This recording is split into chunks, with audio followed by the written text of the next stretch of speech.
ఏ శుభకార్యానికైనా శుభారంభం ప్రొడ్యూసర్గా ఉన్నప్పుడు ప్రొడ్యూసర్గా బతికా. ప్రొడ్యూసర్గా ఉన్నప్పుడు కూడా ఒక సినిమా తీస్తే తెలుగు ఇండస్ట్రీలో నేను పెట్టినంత మంచి భోజనం ఎవడు పెట్టలా, ఇంక్లూడింగ్ రామానాయుడు పెట్టలా. అడగండి మీరు ఓపెన్.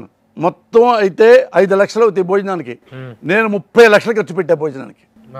ఎందుకంటే ఫస్ట్ టైం నేను సినిమా తీస్తున్నా, వాళ్ళకి మంచి భోజనం పెట్టాలి.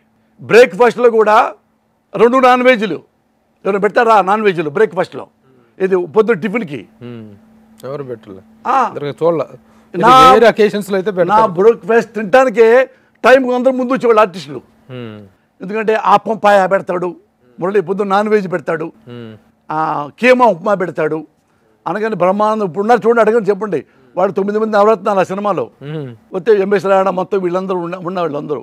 పొద్దున్నే మీరు 8ంటికి రండి, తినండి, 9ంటికి షూటింగ్ వెళ్ళండి, 5:30కి వెళ్ళిపోండి ఇంటికి అనేవాడిని.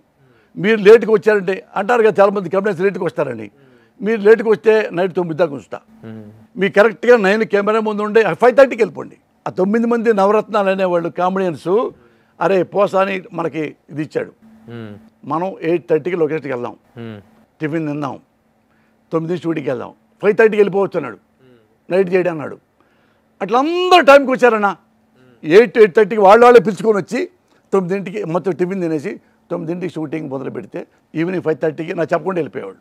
ఇలా అన్నిట్లో నేను నిబద్ధతగానే ఎవ్వడికి పైసా ఎగ్గొట్లా. మీరు అడగండి. అప్పుడు విన్నాను వండర్ఫుల్ ప్రొడక్షన్, ఐడియల్ ప్రొడక్షన్ చేశాడు అనేటువంటి అభినందనలు ఆ రోజుల్లో ఉన్నాయి. మేము ప్రత్యక్షంగా చూసాం కాబట్టి దాంట్లో ఎలాంటి డౌట్ లేదు.